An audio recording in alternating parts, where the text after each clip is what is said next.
Myself Swapnil Bohra from Samshakti Vidya Niketan Maharaj.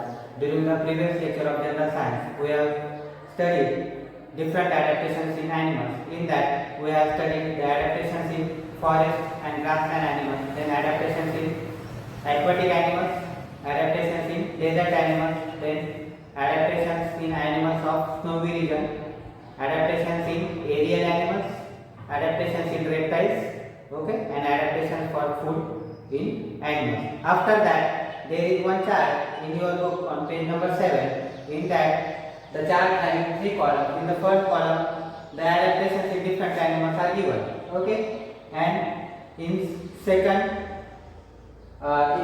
column, you have to write the name of the animals. Means in the first column, the adaptations in different structure of various animals are given. In the second column, you have to mention the examples of animals which have these adaptations. Okay. And third one, what is the use of adaptations? You have to write in the third column. Now, the first adaptation, the shark teeth. That example or that column completed in book for your understanding. Shark teeth book. Now, which animal having shark teeth? Lion, okay, tiger, etc. Understand? So, which animals having shark teeth? Lion, tiger, etc. What is the use of this shark teeth? You know that I also told you that these animals having canine teeth for tearing the flesh or to tear the flesh of the prey. Okay. So, what is the use of the adaptation in this shark teeth? To tear the flesh. Okay. So it is the use of the adaptation. Now second one, long and pointed beak. When you observe the picture which are given above that chart, there is a picture of woodpecker. Okay, woodpecker having long and pointed beak. So name of the animal is woodpecker. What is the use? Now they make a hole in the bark of the tree. You know that with the help of this long and pointed beak, woodpecker, what they do? They make a hole in the bark of the tree or stem of the tree and they catch the insect from inside. Okay. So what is the use? Pecking on wood or making holes to catch insects. Understand? So this is the use of adaptation. What is the use of long and pointed beak of woodpecker? Pecking on wood to catch the insects. Understand? Now third one, short beak. Now the example is sparrow. You know that sparrow having short beak. Okay. What is the use? They eat the seeds. Okay. They eat the seeds with the help of, or they pick the seeds with the help of short beak. So, what is the use? To eat edible part of seed. Okay. This is the use of this adaptation. Okay. Then frog and sticky tongue. Now you know that you might have seen frog. How that frog catch the insect? By picking the insect with the help of tongue. The tip of the tongue is very sticky. Frog having very sticky tongue. Okay, with the help of that sticky substance, they are easy to catch the insect. Okay, then woodpecker also have such type of tongue. Therefore, two examples are there: frog and woodpecker. What is the use of this adaptation? To catch the insect. Understand? To catch the insects. Okay. And last, long neck. Which animals having long neck? You know, ostrich. Okay. Then very famous example, giraffe. Giraffe having long neck. What is the use of long neck in giraffe? They are able to eat the leaves of tall plants. Understand? So giraffe is the example to eat leaves of tall trees. Okay, so you complete this chart. So the adaptations are given. You write the examples of the animals in the second column, and what is the use of adaptations of these animals you write in the third column. Write this. Okay. Now the last point in the adaptation, that adaptation for blending with the surrounding. What is mean by blending? Now you know that the animals which are present in the snowy region, they are camouflage, or they hide in the ice. Why? Because their body color is exactly similar to that of ice, silver or white color skin.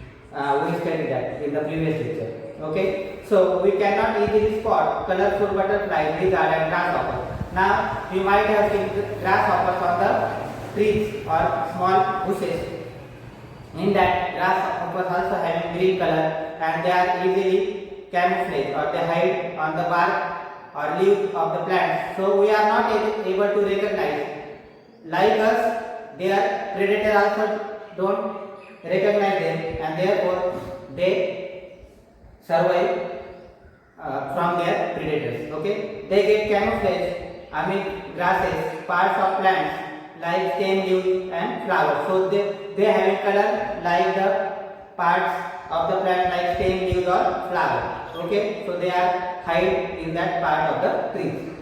That is because their color blend with those of the surrounding. So nature has given the important characteristics in some animals to protect themselves against the predators. So they are having color similar to their background or like the parts of the trees. Understand? So change that takes place in the various organs and life processes of organism that enable to them to live, feed, reproduce, etc. and protect themselves against their enemy. So for their protection, for their survival, then for their feeding, for living purpose, different animals having different adaptations. Now in this chapter we have seen different adaptations of the animal. So what is the use of adaptation to these animals? To survive in the nature, then to reproduce, then to feed amongst their food, then different life processes, and to protect against their enemies. Okay, for this purpose the different animals have different adaptations. Understand? So this is the first part in the chapter. Now we have seen the adaptations in plants as well as adaptations in animals. Now we are going to learn the last part of the topic, that is called as classification of living organisms. So now last point, what is mean by classification? Okay, so now there is one question, why are living things classified? Now you first think about it. Why there is a need of classification in different animals? What is the need? Now you know that in the universe or in the nature, the different living organisms are seen, different plants are seen, different animals and different plants. It is called as biodiversity. Okay, you know that term, biodiversity. So biodiversity means what? Different or various numbers of plants and animals are found in the nature. Okay, now when you want to identify them, it is not possible to identify easily all plants and animals, because all the animals and plants having different characteristics. So we are never able to understand or recognize or identify these animals, so that the living things are classified. Now in the point classification of living organisms, first you should know what is the use of classification, why animals are classified. First you should know what is meant by classification. So among the similarities and differences of the living organism, you know that in plants you have seen the similarities like leaves, stem and roots are the parts of the plant, like that. So each and every organism having similarities as well as differences among the other members of the plants and animals. So according to similarities and differences in the characteristics of living organisms. So these animals and plants are classified into different categories. Okay. So in the universe or in the world there are various plants and animals are present. Therefore, we are not able to identify particular animal. So there is a need for classification in the animal. Now second, which are the criteria used for the classification of plants and animals? Which criteria are used? So different criteria are used. First criteria, structure of body.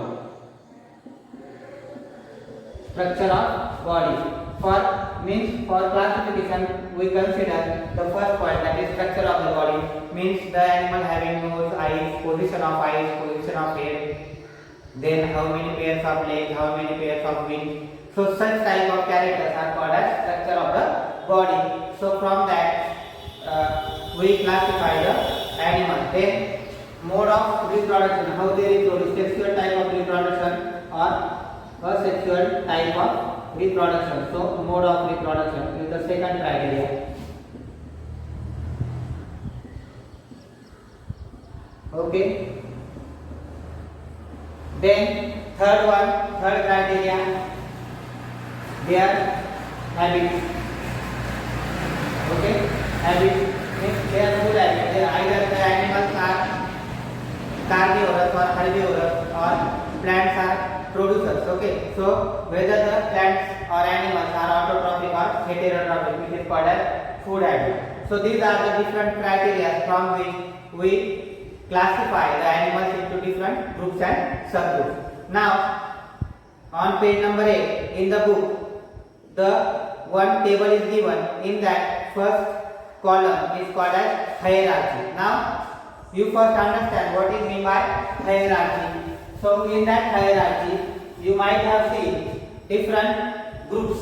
So, during the classification of plants and animals, the animal is classified into different groups and subgroups according to their different characteristics. Okay, so that groups, first the highest category is called as kingdom. Okay, then after that phylum is the second category, then class, then order, then family, then genus, and lastly species.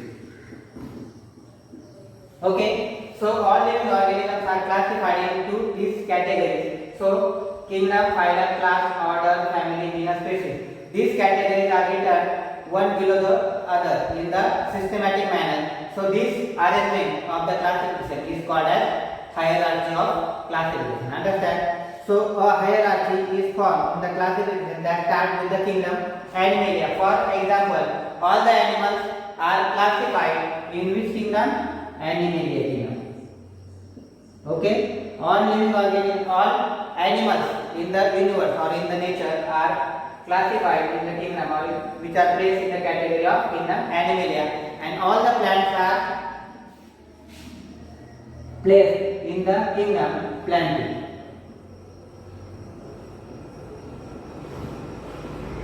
Okay, all plants are classified or they are placed in the kingdom Plantae. Understand? So it is the highest category of the classification. After that, below the kingdom Phylum. Okay, below that class means it is the highest category and species is the lowest category. Understand? So each animal having two names. Now genus, for example, mango tree.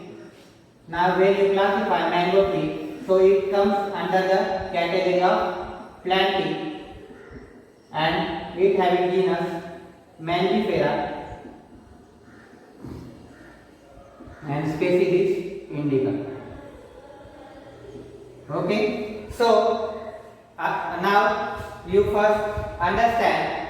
Now each and every living organism having scientific name. You know that. So each and every living organism having scientific name. Why? Because for example, now in India, in Marathi, mango is called as amba. Okay, in Hindi it is called as am. In English it is called as mango. So different languages in India, there are different languages. Also internationally in Italy or in France, mango might have different name in that country. Okay, so local names are different according to different regions. In different these are called as local names. Means mango. Okay, mango, amba, am. So these names are local names according to different regions. The plants having different names. So these are called as local names. So local names are different in different animals and plants, but the scientific name is unique. It is single in whole universe. Means when you go in England, in France, in Europe or in America, any country, the name of the mango plant or mango fruit is Mangifera indica. So this name means scientific name of the plant is never changed in any country. Understand? So it is the difference between local name and scientific name of the plant. Understand? So Mangifera indica is the scientific name and it remains constant in each and every place of the world or in each and every country. Understand? So to avoid the confusion, now first significance or importance of classification, to avoid the confusion in different peoples of different countries, the plants or each and every living organism having single or unique scientific name. Understand? So for example, for mango, Mangifera indica, which is the scientific name. Then binomial nomenclature is used. This is called as binomial nomenclature. Bi means what? Two. Nomial means name, two names. In scientific name or in botanical name or scientific name, animal having two names. First name or two words. First word is the name of the genus and second word is name of the species. So each and every living organism having two words in their scientific name. Okay. It consists of two parts. The first part is genus and second part is species. Okay. So all identified organisms have been assigned in the binomial name as per the guidelines of ICBN. Means what? International Code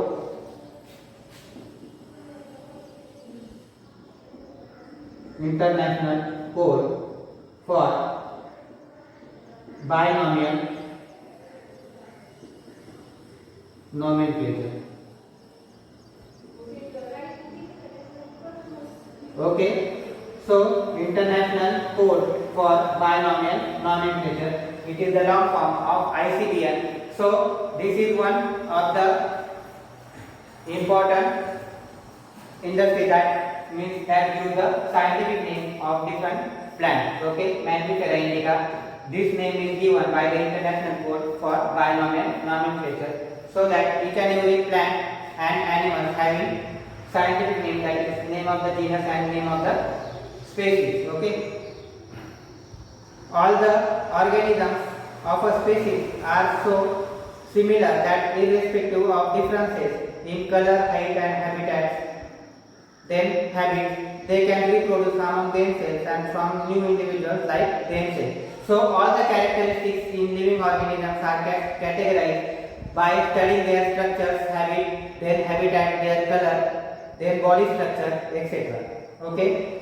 So for example, the characteristics of cat and tiger are same. Okay. So these are categorized in same family. Understand? So same is true with the case of animals like hen, cow, dog, etc. Now the two examples from kingdom to species are given in your book. For example, the first is the classification of mango plant is given, and in third column the classification of human being is given.